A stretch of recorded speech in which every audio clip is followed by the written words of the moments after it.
Hey now, y'all, man. Tony and I were having a great pre-show meeting today. All of a sudden, we're like, oh, we're on the air in like 20 seconds. We better get moving. But I want to say thanks for joining us today. Hope everybody had a great weekend. Dude, this is one of these days, Tony, where there is no shortage of material. There's no shortage of topics. There's so much going on right now. We're going to try to get through as much of that as possible. But first, let me say, Don Peralta, Noemi, Scarlet Fire, Ryan Fong, NorCal HVAC. Dude, you're a legend. More on you in a few minutes. Stevie B. I got Nicky DiFrancesco, Tony, dropping a term on me I've never heard or seen before, which I love. He goes, hey, Giants swept Oaklamento this weekend. Tony, say it with me. Dude, Oaklamento. Yeah. That's not bad. Oaklamento is not bad. I like that. That's why I love my boy, Nicky DiFrancesco, bro. Yeah. I saw this kid at the Long Beach party we had on opening day, instantly fell in love with him. I'm like, look at this kid's face. How do you not love this guy? Shout out to the PMP Army because Steve Bisecchio is going to be involved with our Longbridge Pizza spot today. Also, Nicky D, I did get your email about you playing baseball against the San Quentin team. Nice. So maybe we'll show that later on in mailbag, like this week in mailbag. So thanks for sending that. Again, paulyspod@gmail.com if you want to send us anything. paulyspod@gmail.com. And Pauly, we always like to say, like this show if you're watching it on YouTube, please like it, pound that like button, and subscribe if you haven't already. And also the PMP VIP, if you want to become a member of PMP VIP. Well, first of all, you know, Pauly, before we even do anything, stand by. Stand by. Okay. Oh, that's wrong. Sorry. Here we go. PMP VIP. PMP VIP. PMP VIP. Join today. PMP VIP. PMP VIP. PMP VIP. Join today. PMP VIP. And don't forget to like and subscribe. Okay, a couple reactions real quick. First of all, that's better than just about anything I'm hearing on the radio today, and I'm dead serious about that. That's a kick-ass rock song. By the way, I got like little shades of Black Flag in there. It sounded like very Black Flag to me, like early Black Flag. And we're going to talk deep about that. But PMP VIP, we have an official theme song now. Thank you to NorCal HVAC. This guy's amazing. He's the same guy who sent us in previous songs, and now he's outdone himself with this one. Tony, a lot more on that in a minute. But first, we got to see who that is. That real quick. That's NorCal Refrigeration and HVAC on the mic, on guitar, on drums. He's the one who put that together. Thank you, NorCal Refrigeration and HVAC. Dude, he's got the Hans Lufa song. He's got Give Us the Los. And now he's got, he's going to have his own, box set coming up. Yeah, exactly. Right? Hey, you know what's great, man? I love how many like creative, interesting, artistic, musical people we have in the audience. I mean, there's a lot of you guys. In fact, here's another moment of creativity that just happened. Stevie Bisecchio, one of my favorite guys out there. He's not going to be outdone by Nicky DiFrancesco. He said, okay, I'll see your Oaklamento and I'll raise you a Sackland. Tony, Sackland. Here's the thing, though. If you watch the Giants games over the weekend, I actually did not get out to the yard this weekend. I was watching from home. But, I mean, I heard John Miller drop about a dozen Oaklands during the broadcast all weekend long. He was like, Oakland's coming up next and all. So, I mean, it's I don't know if he's trying to stick to MLB or what, but I loved it. I loved hearing him. They should be the Oakland A's. This whole Sackland, Oaklamento thing kind of rubs me the wrong way. Go ahead, T. On that note, MLB's leader in RBIs, WILMER Flores, said, hey, a lot of fans here tonight. It's always that way when we play Oakland. And then he paused, and then somebody in the media said, did you just say Oakland? And he goes, well, yeah, sorry, Sacramento. They'll always be Oakland to me. And that's WILMER Flores. I loved it, dude. Loved it. I occasionally will still drop a Baltimore Colts. You know what I mean? It's going to take me decades to get to past them not being the Oakland A's. So anyway, you go Houston Oilers still? I miss the Houston Oilers. I'll sing the song for you if I have to. Houston Oilers, Houston Oilers, Houston Oilers. What is it? Houston Oilers #1? Is that like the payoff? I think Houston Oilers #1. Dude, Love You Blue. Remember that whole thing? Love You Blue. With Bum Phillips, dude. Here's the thing. Bum Phillips. The NFL today, we need more guys like Bum Phillips, bro. We do. Cowboy hat. Remember, he would wear belt buckles like this big. He'd have a real Texas belt buckle. You see, that's again like you had Tom Landry in a 3-piece suit and a hat. You had Bum Phillips, who looked like he just wandered off of some like rodeo. You know what I mean? Right. I miss those days. I really do. And those coaches were like, they all had these huge personalities. Yeah. With a nice boiler too, man. I applaud Bum Phillips's boiler. I mean, he just wore it loud and proud. I mean, he tucked in. Anybody that has a boiler and still tucks in, I got to applaud. I just got to applaud. Well, really. I want to tell you, let me applaud something too, because if you're talking about tucking it in, and we don't mention James Gum in that segment, I think someone's doing somebody a disservice. So when it comes to tucking it in, James Gum, I think, is at the top of tucking. I'd blank me. Oh, dude. I'd blank me is rough. That's when he looks at himself in the mirror and goes, and I'd blank me. He's like dancing all around, like, he's just kind of doing all this. I think he's putting lipstick on, like during that. He's getting his lips all made up and shit. It's nuts. He's got the chick in the well. It's crazy. All right, Tony. All right. We also NBA conference finals are set. We're going to talk about that. We have the Giants. Brock Purdy. Why don't we do Longbridge first? We're going too deep in all these topics. Let's get Longbridge, give them the love that they deserve. Longbridge Pizza in San Francisco and Dog Patch, our first sponsor. We love these guys. And Neil Denardi is the gentleman who runs that place down there, treats everybody like family. His whole motto is something I appreciate because it's very true. Laid back vibe, serious pizza. Tony, this being the month of May and the clock ticking on the month of May, I want to encourage everybody to get down there and try that Signor Pizza. They're only making it this month. And one other thing too, while you're eating your Signor Pizza, Creative Tony was telling me before the show today that he's in the middle of like a playoff run with his little league team. Tony's coaching and all that stuff.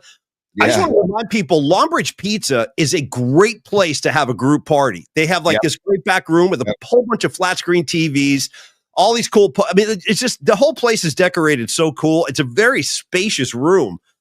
For San Francisco. So get on down there, enjoy the Signor Pizza, bring a private party into the back, and you can thank me later, because believe me, when you get down there, you're going to feel like you're walking into a family affair, Tony. Hey, Paulie, also, they're closed today because everybody needs a break. So they take Mondays off. They shut it down Mondays. But the Royals are in town, right? Yeah. So you got Giants, Royals, Monday, Tuesday, Wednesday. Longbridge will be open tomorrow before the Giants night game against the Royals, and they're open Wednesday for the Giants day game against the Royals. Also, Valkyries versus Mystics too. Go down pregame, go to Longbridge before the Valkyries game at Chase, and then also if you want, I also I love the Detroit style pizzas, right, and the square pizzas. You do. That's one of the reasons I love you. Is your love for the square pizza makes me love you even more. But go ahead. You can now get Paulie Max pizza in a square. No way! Pizza. You can get that now on Thursdays. You can get that. Yes, you can get that. So I didn't see that. No, that's. Oh, thank you, Neil. I feel, dude, I'm honored. I really am honored. And I don't mean that to sound like facetious in any way, because I never thought pizza being my favorite food in the world. I've been eating this as a little kid. I try to eat it as often as possible. I never thought that I would have my own pizza someday, like a pizza named after me with my own pizza box and shit. It's crazy. So thank you so much, Neil. Get on down to Longbridge. There I am with the J in my hand, just to make sure. You get on down to Longbridge and enjoy, you guys. And we appreciate everything, Neil. Yeah. One last thing, Paulie. Steve Bisecchio sent in some pizza porn, and guess what? You can buy the dough. You can buy the sourdough pizza dough that Neil makes, the specific sourdough pizza dough that Neil makes. You can buy it and make your own pizzas if you'd like. So I present to you a couple of Steve Bisecchio. Look at this. Pulling out the pizza from the oven. Right? Well, what's on there? Oh, I see. That's the cheese. Okay, I got it. Wow, that's impressive. Is that's with the Longbridge dough right there? That's with the Longbridge dough. And here's another one with the Longbridge dough. Stand by. Keep coming.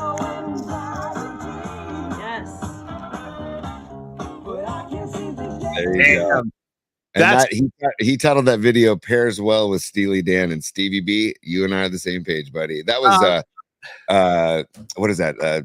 My Old School. My Old School was the Steely Dan track. I never going back to. By the way, Aaron Kask with an important note. I forced them to make Paulie Mac special on gluten-free crust when he went in, and see they can accommodate that too. That's very impressive. I'm glad you told me that. Okay, Tony. As we get into the show today, now there again, like I said, there's so much shit going on. Did I mention the fact that if you remember on Friday, I had to do like a really hard out at 1:00 because I went down to have a meeting with the Metallica people. Shout out Vicky. I love Vicky. She's what she's doing for this show, what I'm about to tell you guys, I just feel so humbled, kind of, because it's a big deal. Like, I mean, she deals with a lot of different people all over the world, and she went out of her way to make sure that our PMP community is well taken care of when it comes to these Metallica gigs, the hometown gigs coming up in June. So she's given us 5 pair of tickets to give away. And here's how this is going to work. We're going to start this week. I think we'll do one on Friday. Tony and I are working on like how we're going to do this, because we don't want to just like give them away. We want to make sure they're going to like the right people who are fans. So we'll talk about that. But just know that I have 5 pair of Metallica tickets to give away. We're going to do that. And these are for the Sunday show, because there's 2 shows, by the way. So we're not doing Friday. We're doing the Sunday show. Just FYI, keep making note of that. And I just want to thank Vicky, because she's so – and the Metallica operation, dude, that's a world-class operation with the band in the center of it, obviously, but all the people working around them. It really does remind me of the Grateful Dead. It's totally like a family affair where everybody involved really cares about the band. They all care about each other. And it's a great organization. So thank you, Vicky. We're going to do the tickets this week. More information on how we're going to do it as the week unfolds. If that wasn't enough, Tony, I was tardy with opening some mail from Friday. So, dude, this morning I'm sitting down, I'm drinking what do you got? You want to tell me something? I can see. I want about Metallica real quick. About Metallica. To be able to be to possibly win the tickets, we're going to win. If I may use some jargon, qualify to win. Yeah, like freaking pole position back in the day. Prepare to qualify. Nice. Right. So if you want to qualify to win, you need to be a PMP VIP member. So I think the numbers are climbing on the PMP VIP. But we want to reward the PMP VIPs. So you have to be a PMP VIP member to be eligible to qualify for the tickets. Let me tell you something, Tony. Now that you're throwing your weight around in the middle of these Metallica segments, you want to make sure people understand they got to be a VIP to qualify. I'm going to demand a second playing of the track. Give it to me. PMP VIP. PMP VIP. PMP VIP. Join today. PMP VIP. PMP VIP. PMP VIP. Join today. PMP VIP. And don't forget to like and subscribe. You know what's amazing, dude? The more I hear this, that voice at the end, don't forget to like and subscribe. And please do follow the instructions. Please like and subscribe. It would help us a lot. Tony, he sounds a lot like Ice-T, vocal at the end. Do you hear that? I thought he sounds like Ice Cube. To me, he sounds like Ice Cube.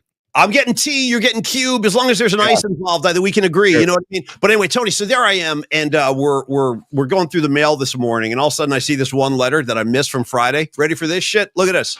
Bam. Summons. Jury summons. Like nice. No, not nice. No, not nice at all. It sucks. I don't want to do this. Tony, how did you get out of that? Give me all your coaching. Everybody help me, because I don't have time to do this. What's that? You got how did I get out of it? I tried to get out of it, and they said no. You'll come back on June 16th, is what they told me. So what is what are they doing? What are they attacking the PMP community in the show host now? Like, don't they realize we have? I think they think we're fine, upstanding citizens, and they know that we'll be unbiased and we'll give both sides a fair shake. Is what I think they think. Shout out, well-respected man by the Kinks. If we're going to talk about that kind of language. Tony, I got to tell you though, right now, I don't want to be involved in this. I just don't have time to do this kind of shit. And I also don't want to walk away from the show at all. So anybody who has good ideas on how I can get out of this, please let me know, because I would like to avoid this at all costs if possible. Hey, Paulie, can we get excused because we're media? No, because I don't even know what we're technically called anymore. Because we're media. I mean, I have credentials for the Giants and stuff. We're members of the media, dude. Yeah, I guess so. I don't know what it's. No, we are members of the media. I'm telling you right now, we are members of the media. I don't know. I mean, I'm working, and the only reason that matters to me is if it can get me out of jury duty. Well, yeah, because you have to show proof of employment by a media company. I think, Paulie, is what the name of the company is PMP. That's the name of the company. Okay. What do you want from me? Yeah. Get the LLC going right now. I mean, Noemi just said that Ray just got a jury summons too. So man, they're getting coming after us, bro. And look at Danny Ogden's on the line. He says he got a jury summons too. What the hell is going on here, man? It's like Dude, blank coverage of maybe they're going after the Bay Area Sports Collective. Maybe they're like, all right, enough of these guys. Let's snuff them all out. We'll get them all in court. You know what I mean? Hey, speaking of Dan Ogden, I had a huge note on my notes today to remind everybody tomorrow, 2:00 in the backyard with Tom Tolbert, the one, the only Steve Kerr. Tomorrow. Steve Kerr! Yeah. That Arizona thing I used to play on Murphy Mac show. Yeah, I love that. Steve Kerr! Yeah, that was really good. That'll be an amazing conversation. Steve and Tom obviously go way back, so that'll be super cool. It's like two buddies hanging out. That's all that is. Right. Tomorrow, 2:00 in Tolbert's backyard. Tom Tolbert, Steve Kerr. Don't miss it. That'll be great stuff. Big T, can you get Lily Merchant up there real quick? I want to acknowledge her as a super. I love the dog too. I've never commented on the dog. Lily, I'm going to need that dog's name as soon as possible because it's very cute. And thank you for the cardboard cutout and the donation to the show, Lily. You're the best. Hope to see you soon, Tony. Also on the plate today. Yeah. We have the home opener for the Valkyries, like the opening game. That was a big deal too. NBA conference finals are set. They're in place now. Kind of underwhelming. There's not a whole lot of sizzle unless you live in those towns. You got Oklahoma City against Minnesota. You got the New York Knicks hosting. By the way, the New York Knicks are going to host Indy on Wednesday. Tomorrow will the Western Conference Finals will begin. Dude, the job that the Knicks did on Boston on Friday, that was a massacre. Yeah, dude, I did not expect that, but here they are. OKC just trounced Denver yesterday. I mean, Aaron Gordon played with an injured hammy. Yeah.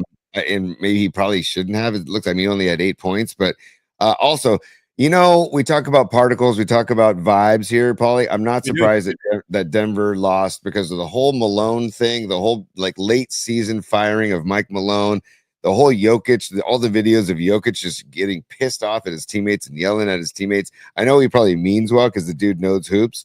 But I don't know, it just didn't seem like they had a good chemistry vibe, good vibes over there in Denver. So I'm not surprised. And by the way, I have a top 3 that we can get to because it involves the conference finals and it involves Brock Purdy as well. So thank you, T. This is going to be one of those shows where we have too much stuff to get into one show. Like I haven't even really talked about the Giants yet. Sweeping the what is it? I got to refer to my notes again. What were they calling it? The Oaklamento and Sackland sweeping the Oaklamento.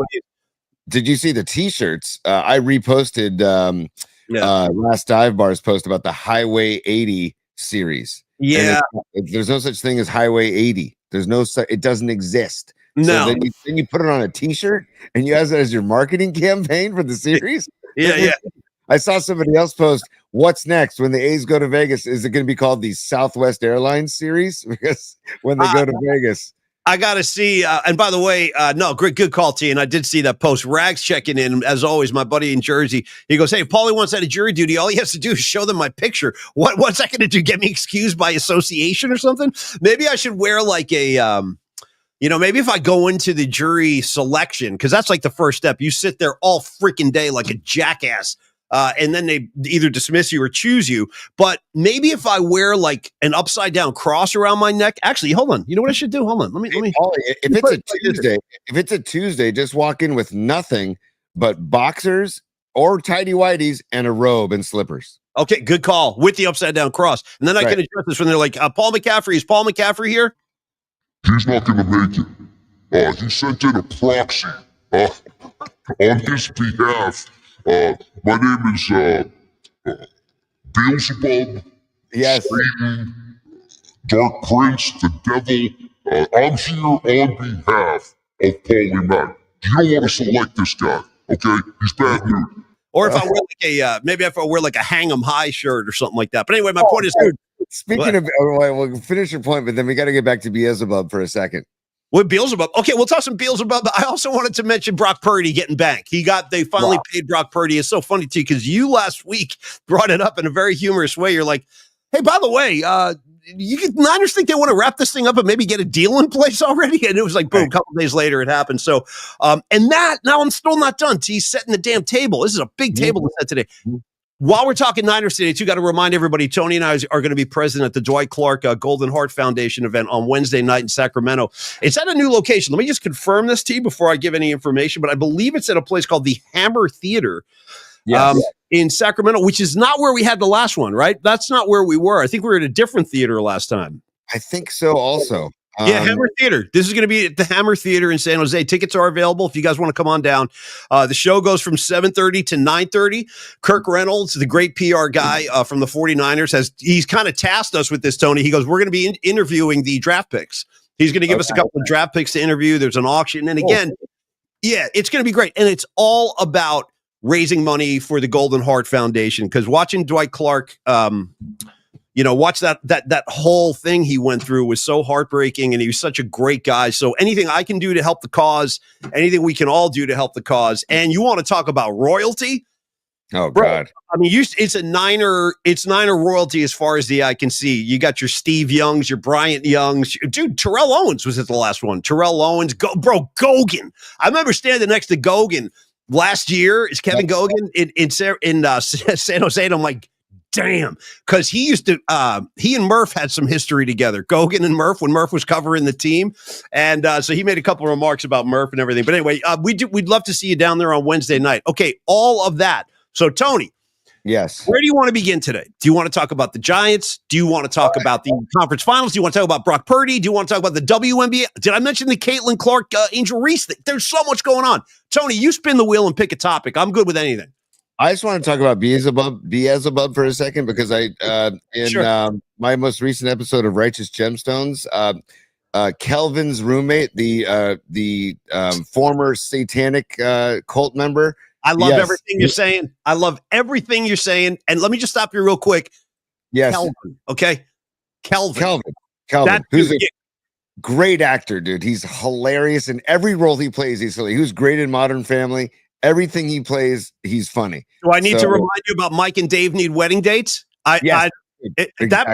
That movie caught me off guard, totally off guard. I was watching that one day, not expecting much. Next thing you know, I'm howling with laughter. Zac Efron and this kid Kelvin. But anyway, go ahead, finish your thoughts. He's got the episode I'm watching right now. I think it's episode 4. He runs into his old satanic cult members who are like part of a satanic band, and they start, as he's walking by, they're trying to lure him back in, and they start playing a song just called Lucifer. And they're playing. It's a good track. Yeah. And he's like, you could tell he's like getting tantalized and lured in by just wanting to go back to the satanic cult. But I paused it right there because I was falling asleep as I was watching it. So I literally am at that part. So when Satan visited our show, I had to remind everybody about Righteous Gemstones. And if you haven't watched it, get involved, because I took Polly's recommendation, and man, 4 episodes in, and it's already just outrageous. It's going to keep getting better and better. Wait till you see what happens with that with Kel. Well, I don't want to give it away, but I wish I could, because it's so good, dude. Kelvin, dude. It's all about Kelvin. Just keep that. And the sister. Oh, dude, I'm telling you, I can't get enough of that girl. I really like her, dude. Yeah. That's why you have to go to the backwoods or the back scenes, behind the scenes, and see whoever's in charge of casting and just give them a hat tip and a round of applause, because whoever casted that show, maybe it was Danny McBride. Maybe he had a wish list of people. Because McBride, the brilliance and genius of a comedic genius of Danny McBride, it goes unheralded, unnoticed. Like you want to talk about underrated, dude. I'm a Danny McBride head. I want a T-shirt of just McBride's head from the show, because he's got a big ass. And you were talking about Bum Phillips not giving a shit about his huge gut back in the 70s. Bro, that's McBride. He got super tight shirts, tucked in, gut flying, and like sideburns, bro, huge sideburns. He is a really funny dude. Noemi, though, reminding us all, but damn, Righteous Gemstones is extremely liberal on the male genitalia scene. So you have no idea what's coming, dude. Yeah, I'm telling you right now, you have no idea what. The beauty of Danny McBride is the comedic genius of male nudity, especially out of shape male nudity is comedy, dude. I would say I wouldn't say this because it's a spoiler, but I did mention this last week, so it's already, the cat's out of the bag already. But Tony, once you get to the final season, there is a sequence, dude, involving Goggins, Walton Goggins, who, by the way, see, this is another thing. Rags, I don't even know if you heard about this, because Rags is a big Goggins fan too. Apparently, he's having an affair with the chick from the show that he was coupled up with. This is in the new season. You haven't seen it yet, but Walton Goggins in the new White Lotus, and she took a lot of heat because she has very big, I'm not trying to be mean. I got my own problems. Believe me, plenty of flaws over here, but she has very big teeth. She has like prominent teeth. You can't miss them. So that girl and Goggins have been getting it on, apparently. That's like... Yeah. In real life or in on the real blank in life. And maybe this is why. Is that here comes the payoff, T. So in this season, there's a scene, bro, and you're getting it whether you like it or not. Walton Goggins water skiing, stark naked. Beautiful. Buck naked. Just by the way, I've already gotten some naked Goggins in when he first gets intro to the show. He's taking a bath outside in the bathtub of their property. Remember? I don't even remember that. Remember that. And he stands up and gets out of the tub, and the camera focuses right in on his genitalia, dude. And I don't remember that, man. By the way, how great is it? Like when you talk about male genitalia, it's referred to as junk. You know what I mean? Yeah. Well, especially in this show, as it should, man. Remember when and we're going to get onto all the stories of the day. I know. But the last episode 3 is when John Goodman's character, Mr. Eli Gemstone, makes the guys that are trying to mess up the church, he makes them all get naked, and then makes them. I don't remember that either. That's season 1. Wait, what happens? Reset that. So they have the second church that Goggins is running, right? Baby Billy's running in the shopping mall. Baby Billy, dude. Yeah. But some of the people in the town don't want the church there, so they come in like potato sack hoods. Yeah. They crash the church. But Eli Gemstone is driving over there to apologize to Baby Billy for treating him like crap. And when he shows up while this is happening, and he comes in with a shotgun and says, "Everybody stand up." And he makes them all get naked. And the guy's like, "What the hell are you talking about?" And he makes them all get naked and makes them walk through the shopping mall naked. I'm telling you, Goggins, dude, this is the year of Walton Goggins. He's having a big year. He hosted Saturday Night Live last week. He's having an affair with the chick with the big teeth. A lot going on. All right, Creative Tony. Anyway, so that's my Walton Goggins update of the day. If you're looking for that. When we do our, I'm going to let you pick a topic, T. You tell me if you want to go start Giants, you want to talk Brock Purdy, you want to talk WNBA. There's just a lot. You know what? I've turned the page to baseball, and I'm also in my Little League playoffs, so I'm baseball like it is my life right now. So I want to just celebrate Wilmer Flores for a moment, Paulie, because 3 home runs on Friday, a walk on Saturday. Dude, he leads MLB in RBIs. Wilmer Flores has more RBIs than Aaron freaking Judge. I love it. How about in the National League too? Well, not that it matters anymore. See, that's the one thing I got to tell you. I don't like the way the leagues are intermingling now. Like in the old days of baseball, like it was a big deal in the World Series to see American League Baseball play National League Baseball. No designated hitter taking on it. You know what I mean? All that kind of stuff. And now it's like it's all the same. But I will say this: that how about Juan Soto in the National League? Wilmer Flores has more RBIs than Juan Blank and Soto. I mean, it's amazing. I've always loved Wilmer. And I think that I should mention Logan Webb, too, because I don't want his performance Friday night to get lost in the shadow of Wilmer's 3 home runs. But, like, Logan Webb is pitching his ass off this year. Verlander yesterday, 2 runs in 4 innings still, but they took him out. And then 5 shutout innings by the bullpen, dude. 5 shutout innings by the pen. Dude, the Giants are what? They're a game out, I think, of first. They're a game out of first place, I believe. They're 29-18 or 28-19, one of the two. It's an amazing season. I did not see this coming, so I am really enjoying this right now, the way the Giants are playing. And the Royals come in tonight. It's a tight pants Monday at the Yard, Tony. Robbie Ray's going to have those quads and glutes, leaving nothing to the imagination, so you're going to get all that. And by the way, when I say Royals, okay, T, whatever happened to that chick named Lord? Whatever happened to her? Remember the Lord? We can be Roy. She was like the biggest thing in the world, like in 2016 or whatever that was, and she's gone now. What happened to her?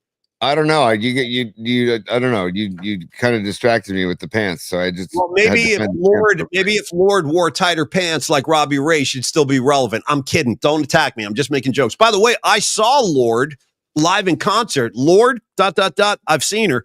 I was very disappointed. Where? I saw her at Outside Lands. Okay. Yeah, that's why festivals rule, though, because you can get like a snippet of artists that you would never pay to see do their own show. You know what I mean? That's why I love festivals, by the way. So, and Paulie, I got to give Robot Centaur some credit here, and I'm gonna totally I'm gonna derail the show for a second because I saw a comment by Robot Centaur, and I'm gonna share the screen because I don't think you're ready for this, and I wasn't ready for it until I saw it. Yeah. Okay, dude. Do you see what's happening there? Do you see what's going Goggins. on? Yeah, sure. The glasses of Goggins. I need a pair. That's all I can say. I need a pair of those with the strap. Look at my guy. Look at him.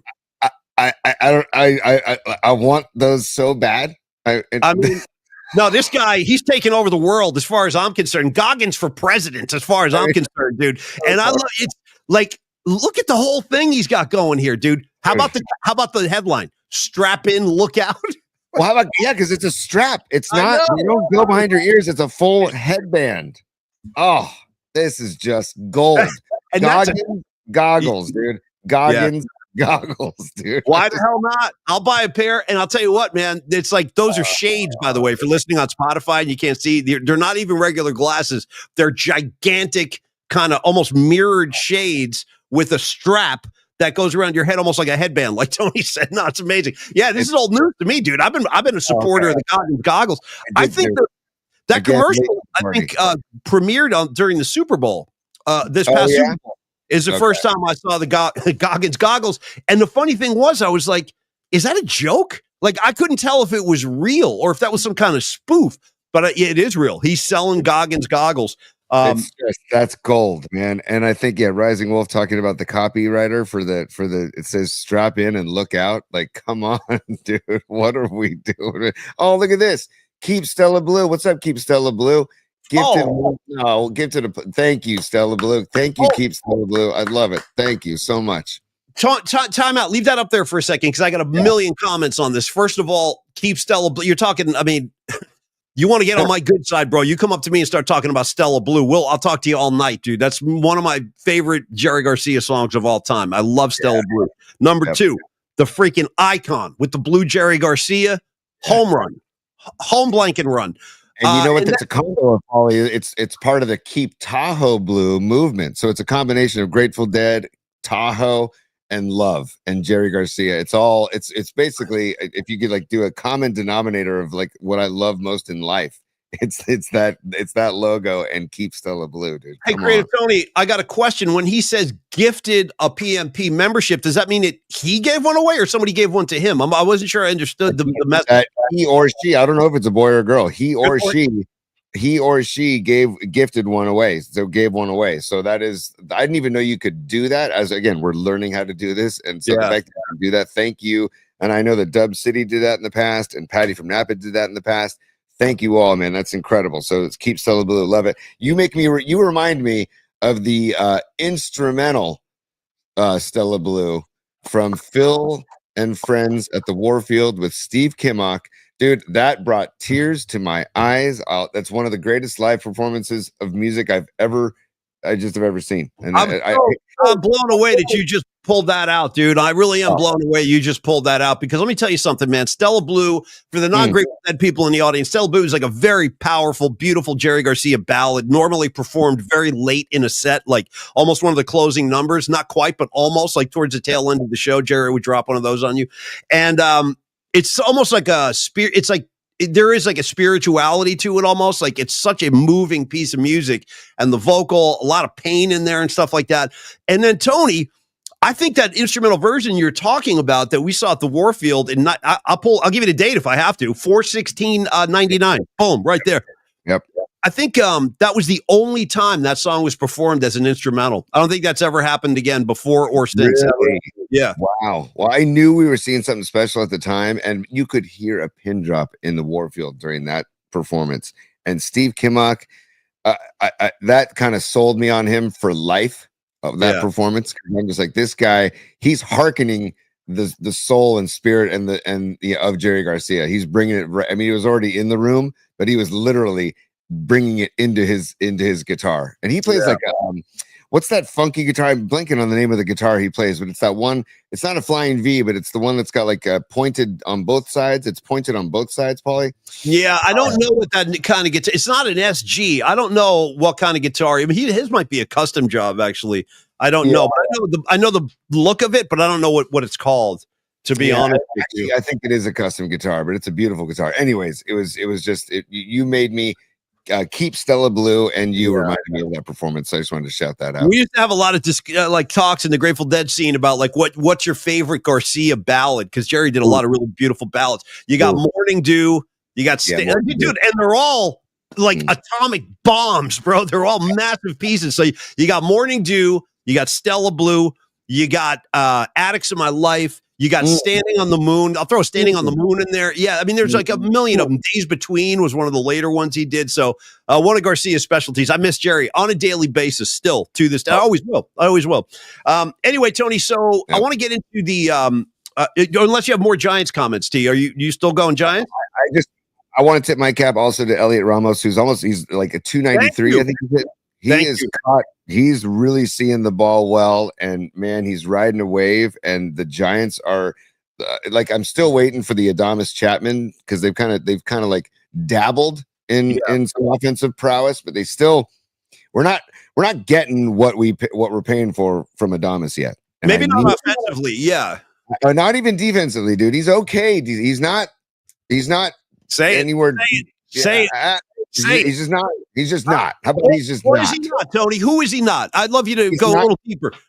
Well, he's not Brandon Crawford. No one is. No one is. We made this into a bigger thing than it really was, but Creative Tony, like, we made this into a much bigger thing than it really was. But Creative Tony said like one mildly disparaging thing about Brandon Crawford a few years ago, and that became Creative Tony hates Brandon Crawford. Like, we would talk about it all the time. So that's the thing. Brandon Crawford's defense was so exceptional, and it was a pleasure to watch him play. But there's going to be a drop off. I mean, Brandon Crawford is one of the best defensive shortstop I've ever seen. No, that was my point. He's the best defensive shortstop I've ever seen, besides like Ozzie Smith, right? But Barry Larkin was up there too. But like offensively, Murph was like throwing a huge party because he hit his 100th home run. I remember the whole thing. So let me set the table for the listeners. Here's the origin story of the Creative Tony Bird Song. I just looked over and saw Bird Song, by the way. Because, dude, guess who's starting on the bump on Tuesday or tomorrow? Yeah. Bird Song on the bump tomorrow. Jordan Hicks to the bullpen. Hey, if you listen to the show, you might see there's a little foreshadowing, a little a soothsaying, a little Polymaxstradamus kind of stuff happening. That's why we call them particles, Tony. And you notice my finger gestures because they're all around us. The particles are everywhere. Yeah. This is like how you illustrate. If you're doing sign language, that's the official sign for particles. As far as I'm concerned. Do you remember when Jack Clark, for a stint on the Giants, they were doing the Cosmic Five? Do you remember that? My God. They would do the Cosmic Five. I'm going to do one with you right now. Let's do one right now. Give me a Cosmic Five. Yeah, I like that. Cosmic Fives all around for all of y'all. Tony, you get the fucking gold star of the day.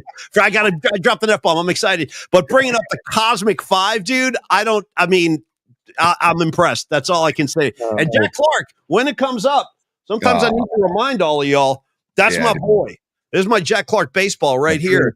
Yeah, see, come on. When I was a kid, and he signed it too. I don't know if you guys can see that, but he actually signed it. The Ripper, Holmes, the Ripper. When I was a kid, Jack Clark was my hero, and I actually wanted to play probably the least desirable position on the field for a lot of people. But because Jack Clark played right field, when we had our Little League tryouts, I remember I was like, I'm a right fielder, even though I had never played it before. I'm like, I wanted to be like Jack Clark, which is I'll always have a special place in my heart. For Jack Clark. And by the way, how about that 1-2 punch in the lineup? Jack Clark, Willie McCovey, and you're 3 and 4. I'll take that. You know what I mean? I'll take that.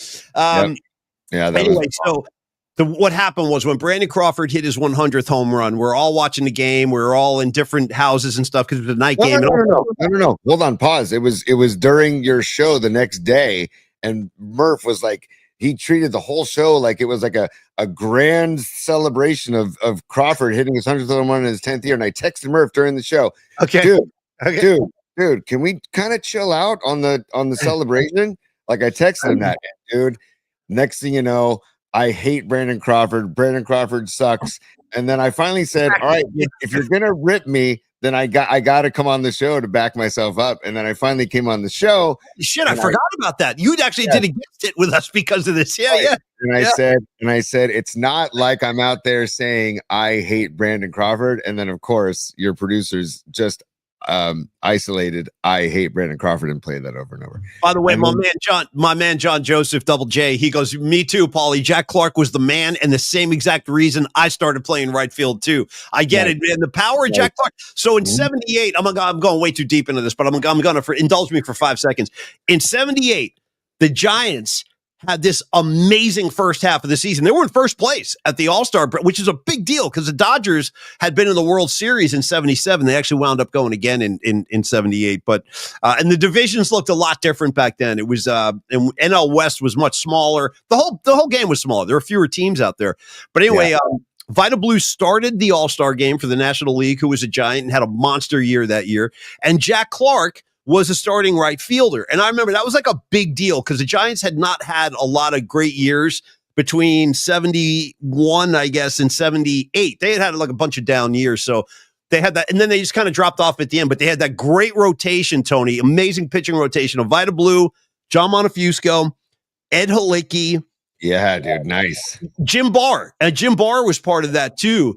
And then Gary LaVille, Greg Minton in the bullpen. It was just a great team, man. Great time to be a Giant. Barr with 2 R's, by the way. Just want to emphasize Barr with 2 R's. You know what Mike Krukow told us about Jim Barr? He said Jim Barr is, first of all, he said Jim Barr, when you go out drinking with Jim Barr, like at a bar after the game or something, he goes head on a swivel because Barr will fight anybody anytime. And then he said that Jim Barr taught Mike Krukow that if you're going to get into a fight with somebody, don't use your pitching hand. Very smart. Yeah, smart. Very smart. Oh, there's a lesson in that in Bull Durham too. Bull Durham, because they get in a fight up behind the bar, and Kevin Costner, he's like, "What hand did you hit him with?" You know. So they talk about that whole thing, but you never hit somebody with your throwing hand. By the way, I got one question about Bull Durham, and I saw that in the theater. I remember seeing that when I was like going to the movie theater and seeing that. Yeah. That scene, and I think it might be part of the same scene you're talking about when Costner and what's his face? Tim Robbins. They go outside in the back, and Tim Robbins is this cocky rookie and stuff. He throws heat. Yeah. And he stands about 60 feet away from Kevin Costner, and he goes, I bet you can't hit me with a fastball right now. Right. And he just guns the pitch as hard as he can, and he doesn't. He misses him. But I always wanted to ask this question to a baseball player like yourself. Go. Why was he so cocky and confident that the kid couldn't hit him with a fastball being that close? Because he was drunk? No. He was trying to prove that Tim Robbins' character, Nuke LaLoosh, was a mental midget. He was trying to prove that, dude, you have all these physical attributes. You're a stud waiting to go to the show because physically, but you're a dipshit up here mentally, and you need to clean it up here upstairs, clean it out upstairs. Get your mental game right, and then you put it together with the physical tools. Because he was trying to prove to him, I promise you, I'm daring you right now, hit me with this ball. I promise you can't, because you're going to overthink it and you're going to miss me. And that's what he did. Yeah, that's what. And also shout out to Tim Robbins, or the screenwriters of that movie, for having the good sense to give him a moment to mention Motley Crue in Bull Durham, because he drops a Motley Crue reference at the end. By the way, Paulie, I'll put that as I have no qualms saying this. I think that is the greatest baseball movie ever made, because I think it's the truest representation of the game of baseball, especially minor league baseball. Dude, the dugout's a dirty place.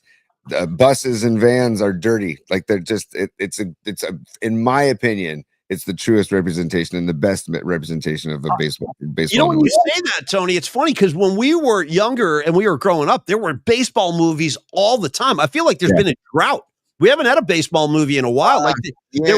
There was Major League, which was, I thought, a pretty good baseball movie too. I mean, it's a comedy, but it was, I thought it was pretty good. They had big league teams. They were the Cleveland Indians and everything with Wesley Snipes, Willie Mays Hayes, and all that kind of shit. Do you like Major League, Tony? I do. I like Major League too, and I like Field of Dreams, and I like Sandlot, and all that. Like, I just think the best baseball movie for me is Bull Durham. And dude, and you had the characters in like Nuke LaLoosh, like that, and the coaches and all. But then again, Major League does a good job of that too, with all the different characters in that show, that movie too. So it's Bull Durham and then Major League. Those two right there. Then Field of Dreams. Oh, okay. Wow, you got Major League above Field of Dreams. Yeah, okay. Definitely. What is it about Field of Dreams that you wouldn't rank it a little higher? Go ahead. I'm interested. it's more of a romantic thing with Field of Dreams, whereas Major League is more like a fun, like true representation, and kind of the like a lot of the clubhouse scenes, like a lot of the different characters, a lot of different personalities that there are on a baseball team. Yeah. You see that in Bull Durham, you see that in Major League. You don't really see that in Field of Dreams as much. I don't. The whole build it, he will come, and the whole, Yeah.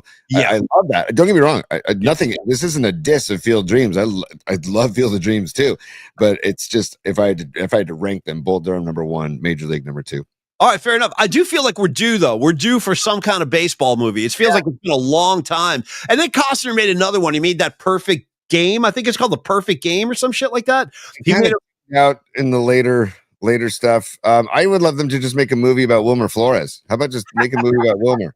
Okay? How about that? How about a double feature? Your film about Wilmer Flores backed by my my film about Jack Clark's life, just called The Ripper. I'll work on the screenplay tonight. See what I can do. Hey, Stevie B. I'm sorry, T. Go ahead. I was going to say, and also it's a running joke with my buddies around here in San Carlos that I've been saying for years. I want to make a youth baseball mockumentary. That's what I want. I want to make it. I want to do it. I want to do it because of the you just stumbled onto something massive right here, T. And that the only mistake you just made is you announced the idea on the air, and now somebody could easily take that and run with it, because that is a phenomenal idea. I can't believe you could make a movie easily just about the whole Little League culture and like what it's turned into, bro. If you don't have kids, let me just tell, like, I know there are some people on the in the comments line right now who don't have kids. You guys have no flipping idea what's going on at these Little League games. There are near fist fights between the parents. The parents, dude, are ruining. I'm telling you.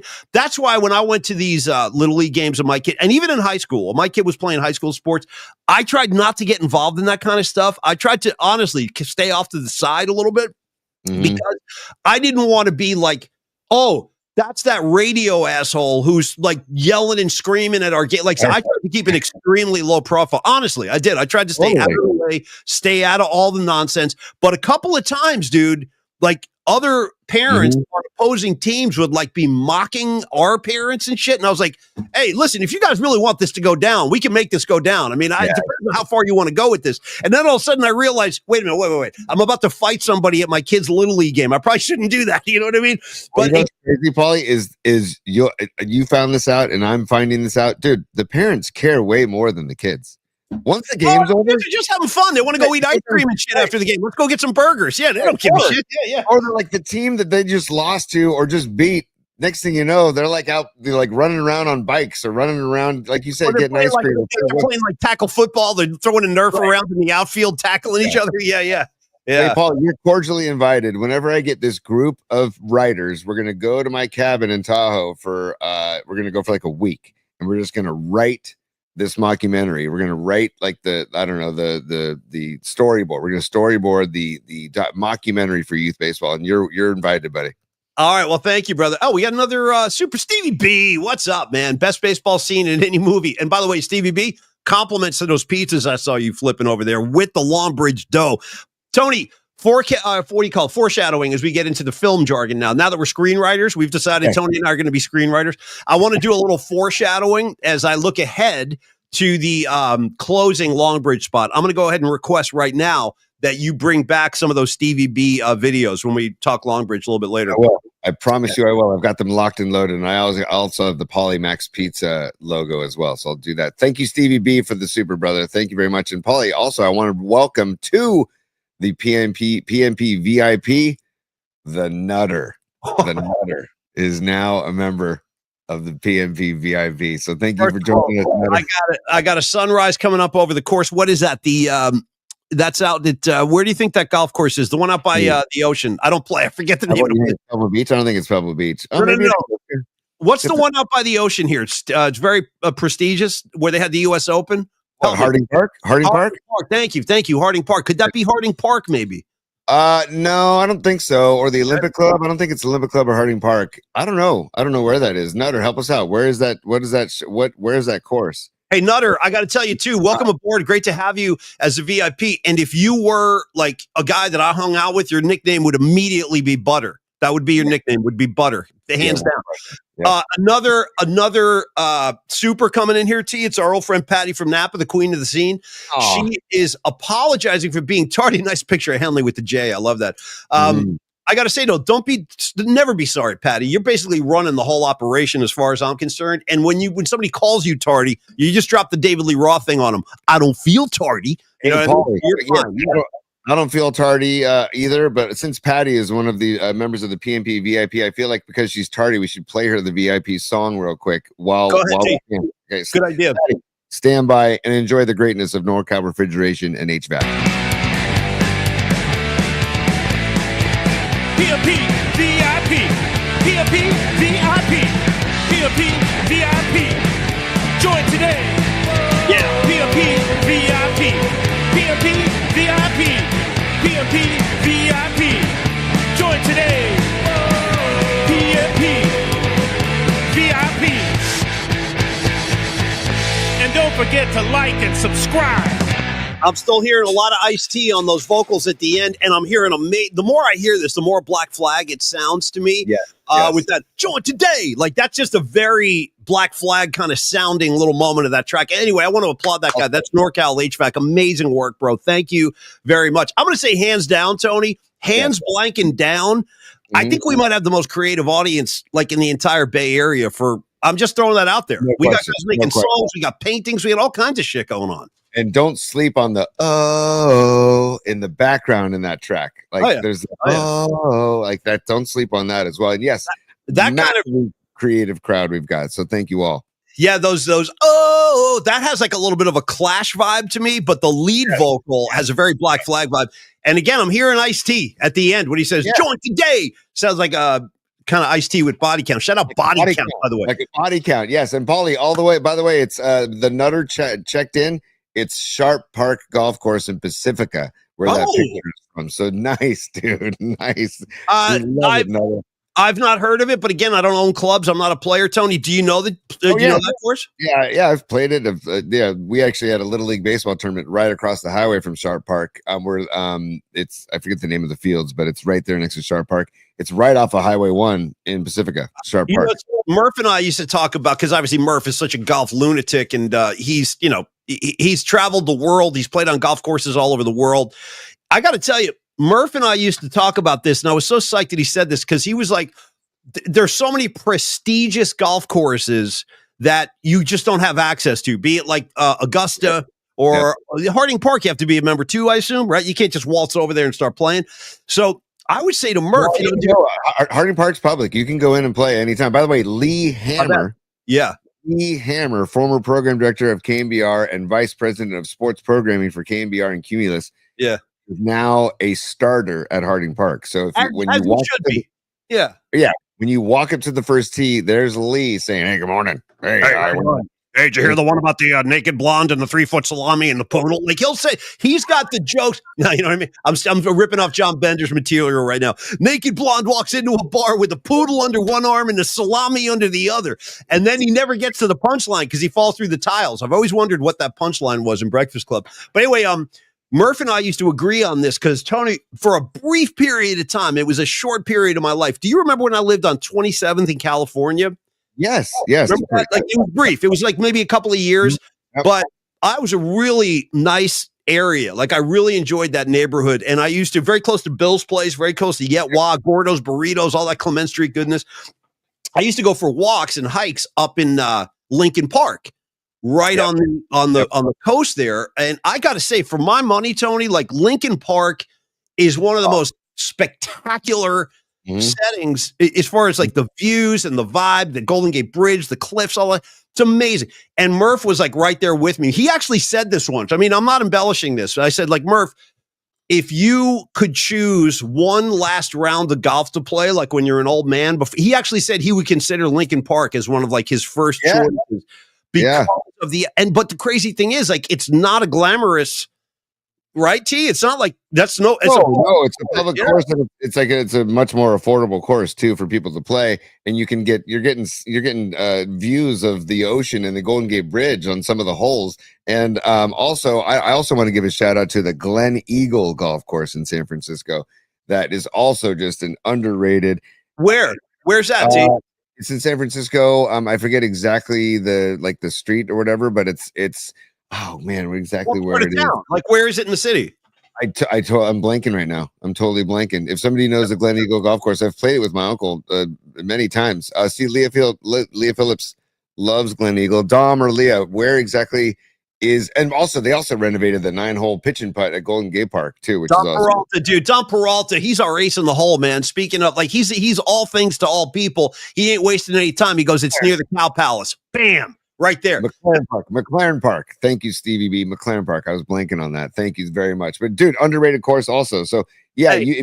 if you want to go play golf and have play a good decent round and not spend a boatload of dough, or have to walk up to Lee Hammer and say, hey Hammer, sneak me on in the third hole. Which he wouldn't do. He's not going to do that. He's playing by the rules. Hammer rules. I miss Hammer. We should get him back on the show again at some point just to catch up with him. Yeah. Sure. I wanted to finish my final thing on Lincoln Park is that the other cool thing about Lincoln Park is that it's got that that bar, the Tee Off, right across the street. Tony, you go over to the Tee Off and you get one on. That place can get kind of messy, bro. I've seen some shit go down in the Tee Off, man. Have you ever had a beer in there? Oh God, yeah. God, yeah. I want to say it might be closed.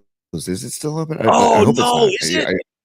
I had heard rumors about that, but let me double check. But I had heard that it was closed. Let me see. Yeah, it's closed. Oh no. Dude, here's maybe my favorite text of the day from Leah Phillips, who's one of my favorite people as it is. What's up, Leah? I haven't seen you in a while. She goes, I used to play with Andrea Fox, okay? 1077, the Bone promotion director. She and I used to play there all the time during the pandemic. That's such a smart idea. I should have gone to Lincoln Park more often during the pandemic. My head would have been in a lot better shape. Anyway, Tony, before we're getting into the tail end of the show today. We haven't even talked about Brock Purdy. He got his. I want a Brock. Dude, okay, man. 5-year extension, 265 mil or whatever. It's. Stop right there for a sec, T. This is we're getting so numb to these deals. You just said 265 million. Is that what you just said? Right, dude. He's getting paid $50 million in 2030. In 2030. We don't even know if he'll be in the league in 2030. Like, anything could happen. How do you feel about the deal? Seriously, like, be honest. I hate where all of this is going. I like Brock Purdy. I think he's a very good quarterback. I think he is a $50 million a year quarterback? I don't think anybody is. You know what's crazy too? Just that 1 year, just 1 year at 50 million is probably more than Joe Montana and Steve Young ever made combined. Right. Right. It's two of the best quarterbacks I've ever seen in my entire life. I mean, those guys, I wonder what those guys think, honestly, like when they look at the state of these contracts today. And I feel the same way. Look, Brock Purdy's a good quarterback. Okay. Yes. He's good. There are times he can have, I would say, I want to be like realistic about this. I think he's had moments where he's great, but I think by and large, he's good. I think he's a good, capable NFL quarterback who occasionally has great moments. I got no problem with Brock Purdy. I'm glad he's our quarterback. I think this is, I mean, that's a lot of money, Tony. That's a lot of effing money. But the problem is like with what you're saying, what I'm saying, and nobody, listen, we understand the marketplace, and that's just kind of if you want a quarterback like that, you got to pay him. Because if the Niners didn't do that, some other team would have done it for him. No question. And dude, and I see the comments like people are saying, is Dak 53? Lily says, is Dak 53 million a year? My point is I guess Dak Prescott's the highest paid quarterback in the whole effing NFL.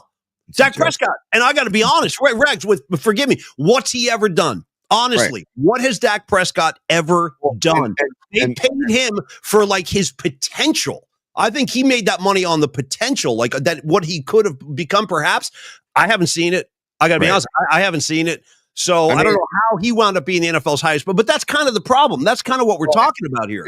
Jerry Jones just being an ass and just like kind of changing the whole market, right? With that kind of quarterback contract. But I get what everybody's saying. And relatively speaking, yes, he's getting paid what he's supposed to get paid in the market. It's just, I have such a hard time accepting that that's what we're doing nowadays. Well, it's like going Reagan. I'm sorry. No, I'm saying as much as I love pro sports, it drives me further away from pro sports. If that makes sense. Rags is coming. I asked the question, what's Dak Prescott ever done? Rags goes, what's he ever done except make me effing puke every January? Not much. Thank you, Rags. Because I don't know, like people do ask this question: how does Paulie Mack and Rags survive a friendship of what is it now, 40 plus effing years? We've been joined at the hip for 40 plus years, and I'll tell you how.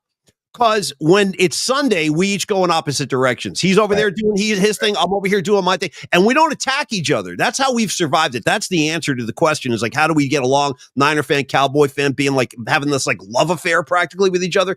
We just don't attack each other. I let him do his thing. He lets me do my thing. And then we kind of meet in the middle. What you know what our common ground is, Tony? Our common ground is hating the New York Giants guts. And you can throw Philly in the mix too.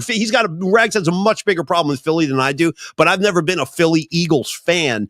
By the way, speaking of, you see Sirianni just got a multi-year extension too. You're going to see his face for a long time. I mean, Big Dom got an extension too. Like, does Big Dom ride coattails on contracts too? Like, yeah. Hey, by the way, I got to give Lowe's. Use his proper name, Tony. Call him Fat Dom if you're going to call him anything. On PMP, he's known as Fat Dom, and I'm going to keep that. I'm going to keep that going. You know who doesn't tuck in with a massive boiler is your boy Dom. And he but anyways. Can I remind you that when the Eagles won their Super Bowl last year and Sirianni was on the freaking platform getting interviewed by whoever is interviewing him in the postgame, Fat Dom was on the podium. Right. Like, what's he going to do? Somebody's going to attack Nick Sirianni? Like, this guy's like way too hungry for the camera. Hey, I remind you that this guy put his hands on a player on a play. Greenlaw. Dude, you want to go after Drake? What are you, out of your fucking mind? You want to attack Green? You're a fat. Tell me why he's.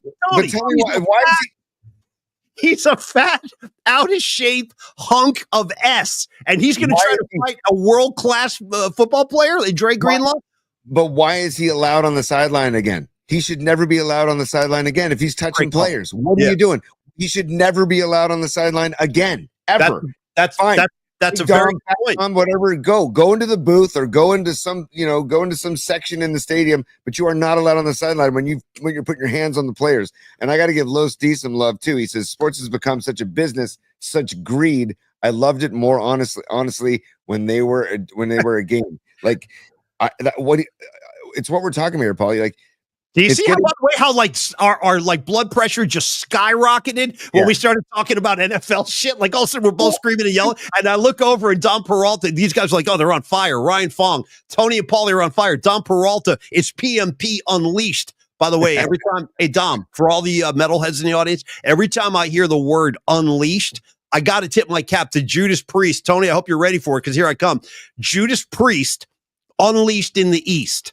I've got it on vinyl. It's actually a great fucking record. Great live album from, what was that, 80? 81? Something like that? I forget. Anyway, Judas Priest Unleashed in the East. You go look that up after the show. You'll thank me tomorrow. Tony, go ahead. If you're talking about Unleashed, we got to give our boy John Lund credit with John Lund Unleashed, 8 a.m. every morning on the Bay Area Sports Collective, right? John Unleashed in the East. Yeah, go ahead. On that note, too, speaking of Bay Area Sports Collective, before we get back into our piss and vinegar, Tolbert is hosting Steve Kerr in his backyard tomorrow at 2 p.m. So don't miss Tom Tolbert. So John Lund tomorrow, 8 a.m. We'll be on at 11 a.m. Tom Tolbert, 2 p.m. Jesus, that's a perfect day, right? Hey, Tony, again, I could tell before we opened the mics today that there was just going to be way too much stuff going on. Like, there's not enough time to get into everything. I think it was... Yeah, it's already flown. Hey, Matt Stenson, your favorite Priest album. Good, me too, man. It's a great live album. I forget who said this. I'm sorry, forgive me, but I saw someone put this comment down who says, hey, Tony, new idea for the brackets, the bummer brackets next year, Fat Dom versus Mahomes. That's a bloodbath. I don't know how you choose a winner. I almost kind of don't want to give Fat Dom the attention. You know what I mean? Because Enough with this guy. We've already given him too much attention today. Well, you brought him up, but I got to tell you, Tony, you brought up Sirianni. It's your fault. You brought up Sirianni, dude. You can't have one without the other, apparently. If you mentioned Sirianni, there's Fat Dom. Did Fat Dom hand him the pen to sign the contract? You know what I mean? Was Fat Dom there with his arm around Coach, like smiling during the press conference?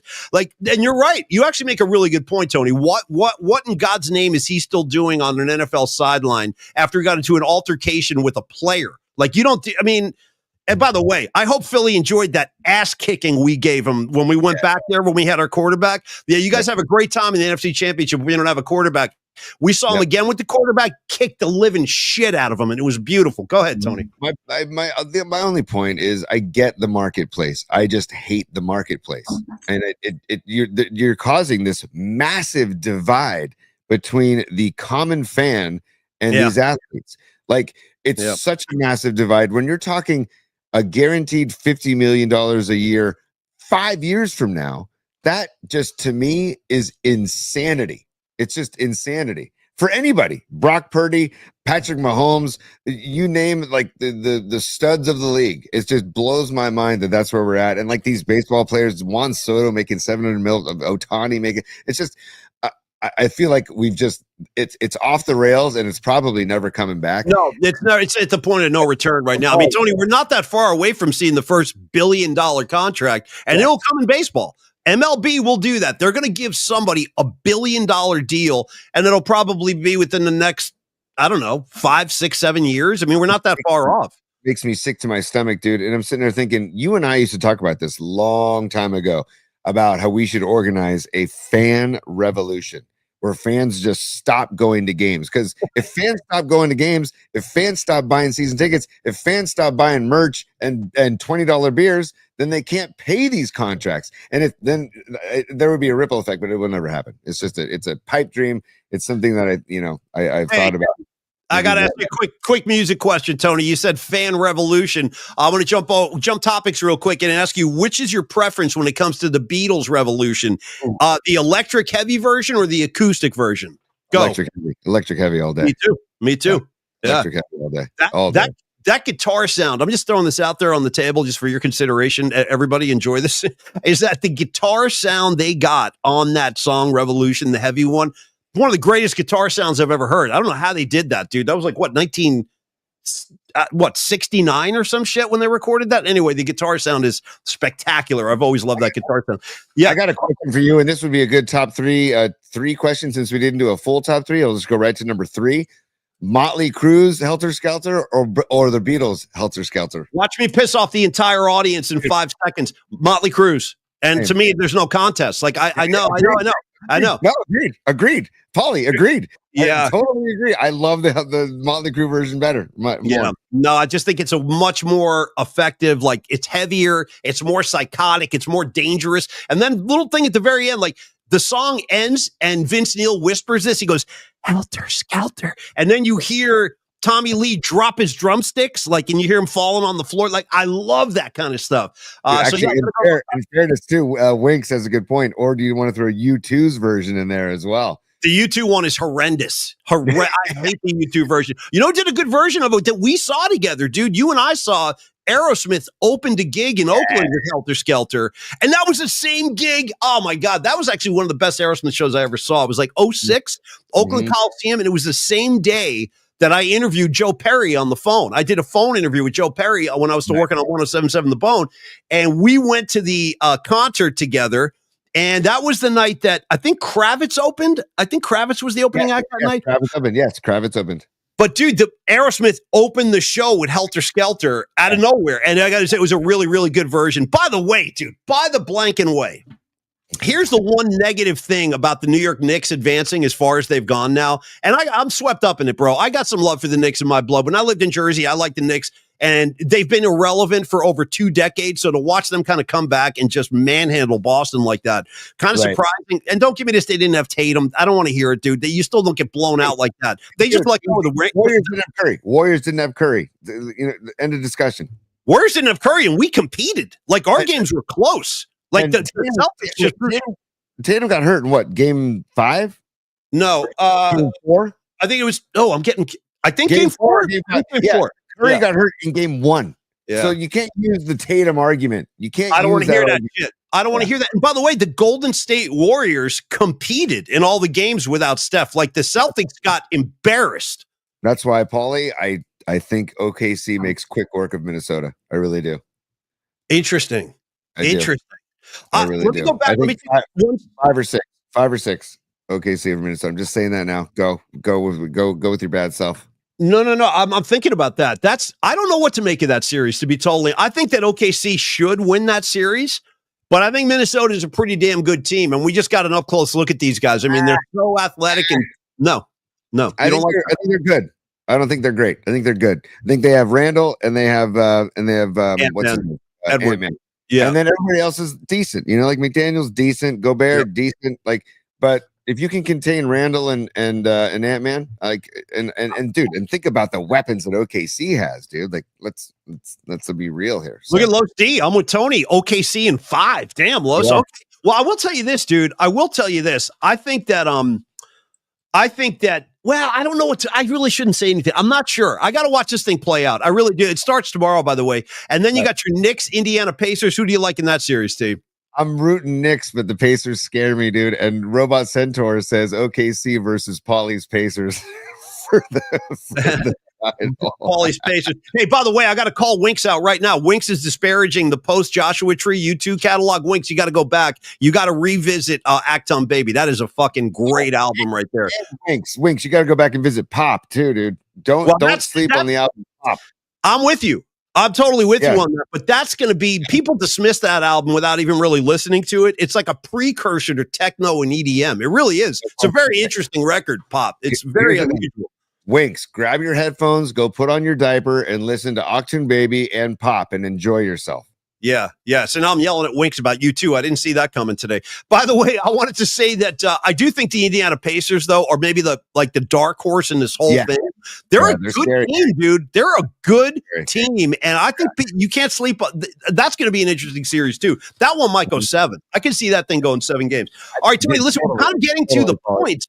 We got to start wrapping this up, unfortunately, but I want to remind everybody about what? Yeah, there's one note I have to mention just because it was a cool thing on Saturday. Because San Carlos, my hometown, San Carlos, they do their hometown days once a year, every year. This past weekend, it's usually in the middle of May, and this year was the centennial, right? Go ahead. Yeah, I didn't know this was going to happen, but we're on the parade route, and we're all hanging on the parade route. And dude, in an old classic car, here he comes, number 25, Barry Bonds. Cruising through downtown San Carlos because he grew up he grew up in San Carlos and played San Carlos Little League. And then, dude, to Barry's credit, he's waving and he's hanging out. And then he posted a bunch of pictures and some videos on Instagram saying how much fun he had back in his hometown of San Carlos. And it was a trip to see Barry, a much trimmer, post playing day. Barry Bonds, because remember back in the day, the head size and the shoulders and the guns and the legs and the all natural, of course, never all natural, 100% organic. Yeah. Just like McGuire, 100% organic. Dude, when you go back and see the footage, the pictures of Mark McGuire, or just watch some footage, bro. The late 90s, the Major League Baseball turned into like a bodybuilding contest, dude. Totally. Remember Estalella, dude? Remember Estalella behind the plate? Chestalella. Yeah, Chestalella. Pecs of a Chestalella, bro. It was like all pecs as far as the eye can see. Hey, Canseco was a piece of granite, dude. Just the guy was just walking up there. The bat looked like a little Bic pen in his hands, dude. You want to hear something really unusual? This is like one of the really unusual sports moments I had in my life, and it was total freak luck. When I graduated college, I moved back down. This is when I was working in Ferragamo in New York City. So I was living in Jersey. I was working in Ferragamo, and I knew I wasn't going to be doing that forever. I was like, how quickly can I get the hell out of here? But I went up to Boston to visit. This is like in 91, maybe 92 at the latest. But my buddies were like, hey, we got Sox tickets. Let's go to see a game at Fenway. I'm like, yeah, cool. We'll go see a game. So I went to Fenway. Totally random, dude. Totally random. And it was the day, one of the Red Sox games I went to by sheer luck and coincidence, it was the day Canseco came out of the bullpen and blew out his elbow or shoulder. I forget. what it was, because it was such a beatdown. And here's the other thing I remember about that game was Canseco blowing his arm out. He was on the mound, okay? Jose Canseco, I think he was with the Texas Rangers at the time. He was pitching. That's how bad the route was that day, and then he hurt himself. And the other thing I'll never forget about this, and I don't mean to make fun of anybody's conditions or anything. Believe me, I got plenty of my own. Trust me. But there was like a kid who had Tourette's, bro, sitting a couple of rows behind us at that game, Tourette syndrome, and he kept yelling out all this crazy shit. It was unbelievable. So it was like in one game, I got the Canseco messing up his arm and the Tourette syndrome kid sitting behind me. It was unbelievable because it didn't stop the whole game. He'd just be yelling crazy shit out. And then when I turned up and looked at him, I was like, oh, okay, this kid's got he's got a condition. This is not like, man. Yeah. Well, it's almost like a lot of it's deserved, right? If you look back at that era, they were looking the other way the entire time because the home run races that they were getting. Remember slamming Sammy Sosa, God Bless America, It's a Beautiful Country, Sammy Sosa. Now, if there's a soundbite, if I could find an old soundbite that we used to use, that would be the one. God Bless America, It's a Beautiful Country. Yeah. It was Sosa at his best. Now, I don't know. Don't sleep on the cut we used to play from Steve Young, though. One of my favorites. Late 90s, Creative Tony and I working on a Ticket 1050. Tony produced, and I was on the air with Rod Brooks. And we had this one, it was totally taken out of context, of course, like most of our shit is. But it was Steve Young who got asked a question about, is Jerry Rice unhappy or whatever, that Terrell Owens had so many receptions today. And then they had Steve Young, that we cut this and played it all the time. Steve Young going, I always feel like I don't have enough balls for my guys. Okay, man. Well, now we got to play that forever, being the juvenile kids we were. All right, Tony, Longbridge Pizza time, dude. We got to wrap, man. We got to wrap. But sorry, Paulie, because you requested, before we get to Longbridge, just a quick happy 80th birthday to Pete Townsend. 80th birthday today, May 19th. And also, we have some heavenly birthdays to give real quick, Paulie. Please. Andre the Giant. Shout out Shepard Ferry in the Obey poster, Andre the Giant. By the way, great documentary about Andre the Giant on HBO. For real. Not kidding. You can pull it off the on demand. It was on a couple of years ago. Did you see that? Yeah. The Andre the Giant documentary? No, but I was pretty. I actually really enjoyed those old wrestling days in the 80s when it was like Rowdy Piper and Ravishing Rick Rude and Jimmy Superfly Snuka and Junkyard Dog and Mr. Fuji. Junkyard Dog eating the foam in the corner. Didn't he used to chew on the ropes or some shit? Junkyard Dog. Yeah. Also, Dusty Hill from ZZ Top. Rest in peace. Yeah. Heavenly birthday. And Joey Ramone. Heavenly birthday today. What a collection of rock star birthdays. Pete Townsend. Who's still with us, thank God. I'm going to see the Who actually in a couple of months when they do this final tour. And then you got Dusty Hill, former bass player of ZZ Top, who checked out. And then, of course, Joey Ramone, man. Joey Ramone, great singer. Yeah. And yesterday, I want to thank Beat LA for the reminder, because I was reading some cool stuff yesterday. Chris Cornell passed yesterday. The anniversary of his passing was yesterday. And man, do I miss Chris Cornell. So just a shout out to Chris Cornell and all the wonderful, incredible music that he gave us and left us with. So. If you're a Chris Cornell fan, I got to tell you, you might want to, you, Tony, or anybody else who's interested, a Soundgarden fan, you might want to go on YouTube or however you can find this and pull up some of the Howard Stern interviews he did with Chris Cornell. Chris Cornell went on the Howard Stern show and unbelievable conversations. I highly recommend them if you can find them. And by the way, dude, Soundgarden, Tony, ever seen them? Yes, I've seen them and they're incredible. Where'd you see them and when? That was it Shoreline?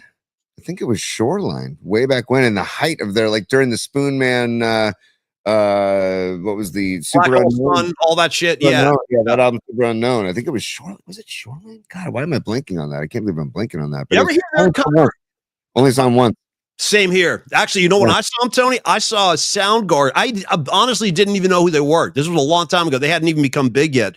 And they opened for Guns N' Roses at Madison Square Garden when I saw GNR at the Garden. Jeez. Yeah. And I just remember they were loud and heavy. That was my impression of Soundgarden. I'm like, I don't know who these guys are, but they're loud as hell and they're heavy as hell. And shout out to their version of Into the Void by Black Sabbath. You've ever heard that? Their version of Into the Void? Dude. Yes, it's heavy. And get Kim Thale. You got to give love to Kim Thale and Matt Cameron too. before he went over to Pearl Jam. Matt Cameron was the drummer for Soundgarden. So, by the way, shout out any dude named Kim. I'm going to back him immediately. Same thing with like, you got like women's names. When men have a woman's name, shout out to, there was a great defenseman on the New York Rangers when I was a kid. His name was Carol Vadnais, French guy. But a lot of those Frenchmen, they have like names like that. Anyway, Carol Vadnais, French guy, defenseman for the Rangers, another woman's name on a dude. And I'm going to back Kim Thale. By the way, when we saw Pearl Jam up in Seattle, Kim Thale came out and did that MC5 cover. You remember that? Yes, dude. Great call, P. Great call. Show, dude, that show, by the way, we saw Pearl Jam in Oakland a couple of years ago, but that gig we saw up in Seattle was, I mean, you've seen Pearl Jam a lot more than I have. I thought that gig was just spectacular. Start to finish. I saw them in San Jose in 94. Was that 94? And that show was pretty epic. But of course, the Warfield show I saw is number one. But then, that's just absurd. You start dropping Warfield. Like, yeah, I saw Pearl Jam at Warfield. How were they big at that time, or were they just coming up? It was in 93. It was either 93 or 94. I can't believe I'm blanking my memory. Jeez. 93 or 94 was Warfield. So it was after Versus. It was right after Versus came out. So that's insane that you saw them in that building. How was that gig? That must have been, I don't even know. I can't imagine. Incredible. They started the show with Release, and then they ended the show with Indifference and Vedder wailing to end the show. That line, "I'll hold the candle till it burns up my arm," was like he just the bellowing through the halls of or the walls of the Warfield. Just outrageous stuff. Shout out to the San Francisco of the old days, man. Did you know? Yeah, of course you know this, but like it's just hard to believe that at one time Pearl Jam, I mean Jane's Addiction, all these incredible bands, Pearl Jam played on Haight Street, bro, at the I-Beam. Think about that. The fucking I-Beam. That's like it's like your living room, essentially. They also played the Stone on Broadway. Pearl Jam played they played the Stone on Broadway, but now that's I think it's like a Penthouse Club or something. No, for real, it's like a strip club, I think. Yeah. All right, T. Thank you for the birthdays. I appreciate that very much. And we're gonna get. I'm sorry, you guys. Today was just one of those days. And if you were late joining the show, I want to say something about our announcement at the beginning of the show today. Was the good people of the Metallica organization have seen fit to hook us up here at PMP with 5 pair of tickets for the Sunday night Metallica show at Levi Stadium in June. We're going to make sure these tickets get into the right people's hands. How are we going to do that? We're going to do it by involving, I'm not sure. Tony and I are going to work this week. We're going to devise some trivia stuff. We're working on some ideas, but we'll give our first pair away on Friday. And but we just want to make sure that real Metallica fans get these. I don't want like some poser getting these seats who doesn't even really care. I want them going to the right people. So Tony and I will get there on Friday. We'll do the first pair rather. And aside from that, Tony, I just want to say great show. Good to see you today. And let's talk a little Longbridge Pizza on the way out, as this is the month of May. It's a great month, by the way. A lot of great things happen in May. For starters, Pete Townshend's birthday. Also, right. Grateful Dead show 5877. That's a May show. May is a good month. Warming up now. Another beautiful day here in the Bay. But Longbridge Pizza is where you're going to want to be. And don't forget my request. I said Stevie B videos of him making pies when we're doing this ad. I really love to see those. They were well done. Yep. 2 totally different looking pies. One looked like a veggie and one looked like a plain margarita style, I think. In any case, they are offering a special pizza this month only. It's called the Senior Pie, which I love for a variety of reasons. I just like saying the word Senior. And then you got that Bob Dylan song called Senior. And then you got Jerry Garcia's cover of Senior, which is worth your while. Go check it. It's a ballad. It's a nice song. Anyway, the Senior Pie is waiting for you down at Longbridge Pizza. It's got all kinds of cool ingredients you wouldn't normally see on a pizza, including lime, including cilantro, including Cholula, spicy pickled peppers. You got your chorizo sausage, your red onion. It's a variety of really cool flavors making up a great taste. And that sourdough crust is just so unique to Longbridge Pizza. I gotta be totally honest, Tony, I don't think I ever had a sourdough crust pizza before I went to Longbridge. No, agreed, man. I mean, I made like home pizzas on my own sourdough bread, but I never thought that a pizzeria would be smart enough to do this. That's why Neil's such a cool cat. Everybody involved in Longbridge over there, they're such nice people, wonderful vibe that they create there. But also the Detroit style pizzas, which are on Thursdays. Now you can get the stand by. Now you can get the Paulie Mac pizza in the Detroit style square pizza if you want it. If you don't want the thin crust, if you want the Detroit style with the burnt cheese on the sides with this crispy, yummy burnt freaking cheese, is so good. Yeah, oh, dude, I hear you. Yeah, you can get that on Thursdays. Wednesdays, chicken parm. Tomorrow, they're closed today, but tomorrow is the smash burger, the smack stack, and also you can get any of those ice cold beers when you're there. And then, dude, the Valkyries are hosting the Washington Mystic on Wednesday. I'll tell you what. By the way, shout out to the Valkyries. They had the largest WA attendance for opening night of their opening night. Their home opener. They're going to do really well. And you're right. They were selling out preseason games, dude. There's like a bit. I'm interested. I want to go see some Valkyries ball. I really do. Or just V's ball, as Don Peralta and I've been calling. I got to go check out some V's ball.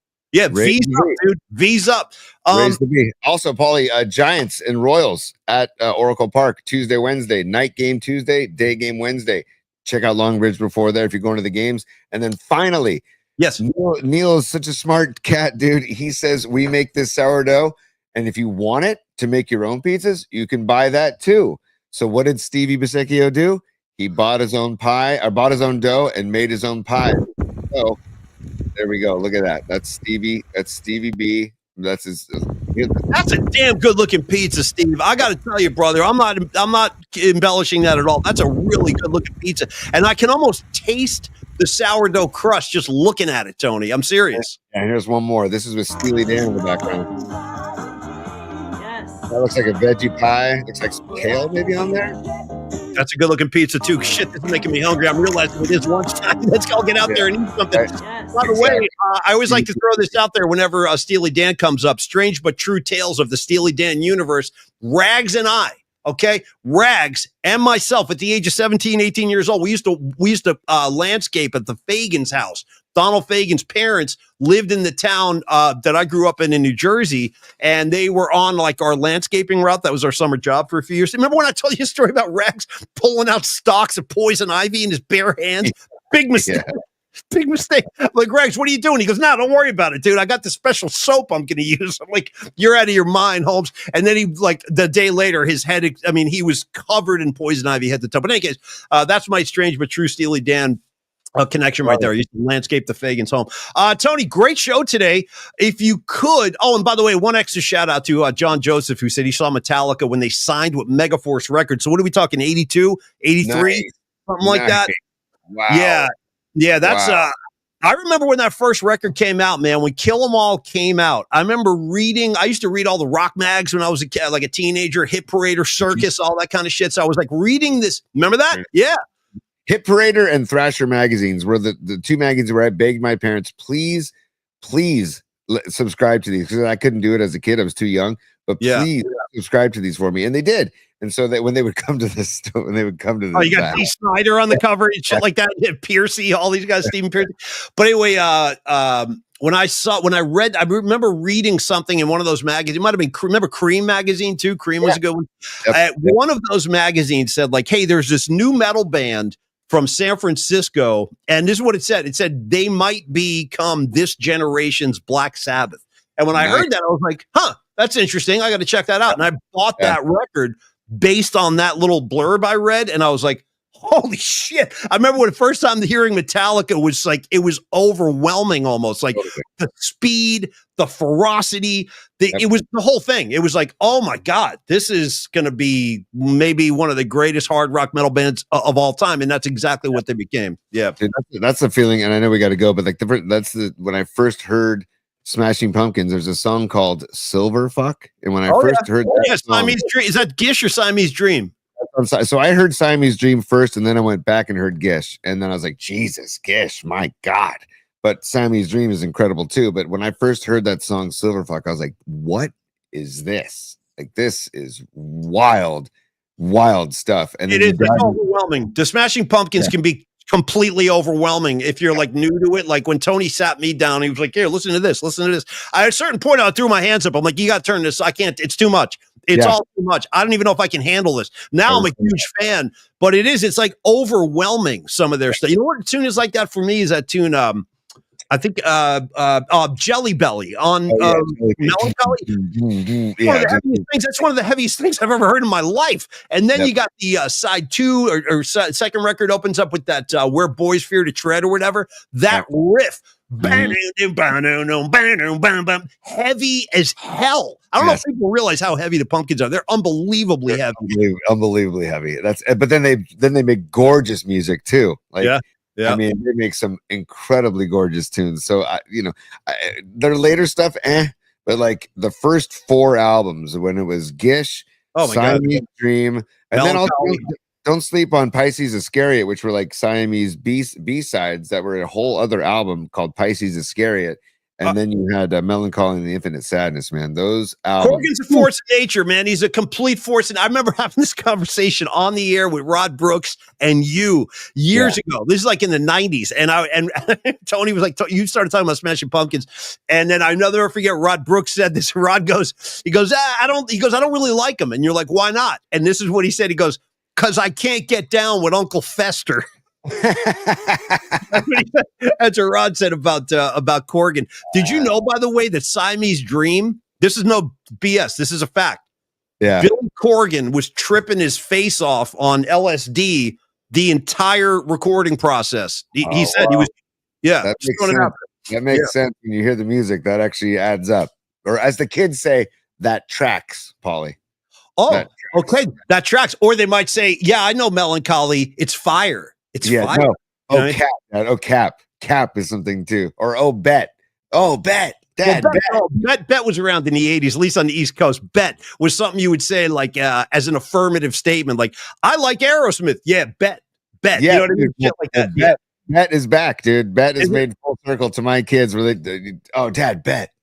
Like almost to the point where Fire is now gone. Like the sooner we get rid of that, the better. Sooner we get rid of Fire, the better, bro. The only fire I need is Fire on the Mountain by the Grateful Dead and Fire by Jimi Hendrix. That's the only 2 fires I'm looking for. All right, Tony. My Fire, Jim Morrison in the Doors. Go. Okay, so you know that it would be untrue. We're having a good time today, but we do have to wrap. All things come to an end, including this show. We will. Thank you, Big T. Buddy. That's on the hill tonight. Giant Royals. That's on the hill tonight. Tomorrow, Hayden Birdsong takes the hill. Let's freaking go. La la la la la. That's happening tomorrow. Tonight, it's Robbie Ray on the bump and those buttocks and thighs and calves. How about the quads, Tony? The quads. Yeah, quads, the whole thing will be on display tonight. If you just look at his, like from the knee to the ankle, look at that. That's I'm not sure how he even gets his leg into that thing. I'm serious. Well, I think he's on the bed and he's like, hiking. He's hiking things up. If you know what I mean. It's not an easy. It's not like he just slides right into them. No. It ain't like. Yeah. Shout out Robbie Ray, dude. Teams are hitting 206 against him. No, that's outrageous, dude. Yeah, like come on. He's having a great year. And Verlander is pitching well. Logan Webb pitching well. Now, if we can get Birdsong in the mix, get him comfortable in the starting rotation. Landon Roop, did you hear what because he pitched well over the weekend too? And Roop, he there said, it is. Yeah. He said over the weekend, I caught this. He said that every other start before this past start, he would like really just get dialed in by himself and didn't want to talk to anybody. It was like, leave me alone. I got to get in my pregame mode. He said for this last start, he had lunch with Logan Webb. Totally loosey goose, and then has the best outing of the season so far. It's so funny. Yeah, no, he was great, man. Yeah. So I the Giants staff, tip my cap to the Giants staff. All in all, bullpen staff. Jordan Hicks, I hope you get comfy in the bullpen because that's where you're probably going to stay. And then hey, Kyle Harrison, keep working, Kyle. Keep working. Just keep working. He's going to be okay. I have a lot of faith in Kyle Harrison. I really do. I mean, what I see is a lot of potential. And I think he's a kid. Kyle Harrison, he's a little kid. He's going to grow into what I think will be a very effective Major League Baseball pitcher. Okay, Creative Tony, give me Professor David Lee Roth to dismiss the group if you could. Class dismissed. Boy, if you hear the joy in David Lee's voice, class dismissed, like the greatest feeling ever on a Friday when you were a kid. And Creative Tony, our ominous droning tone on the way out, if you could. Last second, just a little bit of business, Paulie. The PMP VIP. Paulie mentioned the Metallica tickets earlier in the show. You are only eligible to qualify for those tickets if you are a member of the PMP VIP. So we had a few people join today, and also gift. We had somebody gift via that was Keep Stella Blue gifted a PMP VIP membership. Also, it's just right there, done next to the subscribe bell. If you're watching on YouTube, while you're on YouTube, smash the like button, please. We need that love, and we need subscriptions. And also, Paulie, I have to do it because we can. PMP VIP. PMP VIP. PMP VIP. Join today. PMP VIP. PMP VIP. PMP VIP. Join today. PMP VIP. And don't forget to like and subscribe. Hell yeah, man. Thank you, HVAC.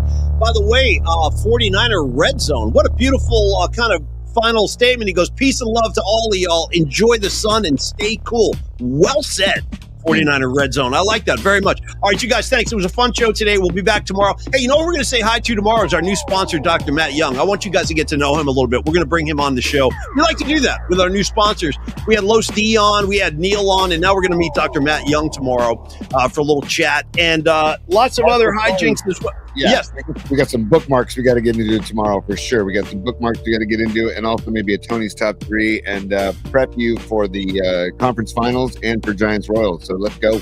I just don't know if we're going to have enough time. And by the way, Creative Tony has already devised our new favorite fun game that we're going to play once the NBA finals start, where we are going to have brackets, another bracket opportunity that we're going to lay on everybody during the finals. And Tony, your concept is what? It's going to be city versus city, right? Not so much team versus team. It's basically city versus city. We have to decide whether or not we want to do another bummer bracket to where it's the worst parts about the city and what's worse, or we want to do the best parts about the city and what's better. We have to decide that on our own. And what if I charge the lane with this kind of idea? What if I were to say, why not a combination of both? Your favorite, your good, your best and worst of each town, and let the votes come from there. Well, one side of the bracket could be the best of the cities, and the other side of the bracket could be the worst of the cities, and then they could meet in a clash. How are they going to meet, Tony? Like this? Do that again if you could. Yeah, like this. I like that. That was an effective hand. Yeah, did here, right here, boom. Shout out ET with the glowing fingertip, Tony, touching fools and healing them of all kind of disease and sickness with the glowing finger. And then finally, final thing of the day, Creative Tony, gold star for your ass today for the cosmic high five. Let's do another one on the way out. The fact that you brought that up, and I'm doing this to all of y'all in the comments line too, dude, it's Cosmic High Five Monday on the PMP show. Tony, that's an outstanding moment for you bringing that to the air. I totally forgot about that. We love all of y'all. Everybody enjoy your Monday. Stay safe, and we will see you right back here tomorrow at 11 o'clock. We love you guys, and peace, y'all. Peace.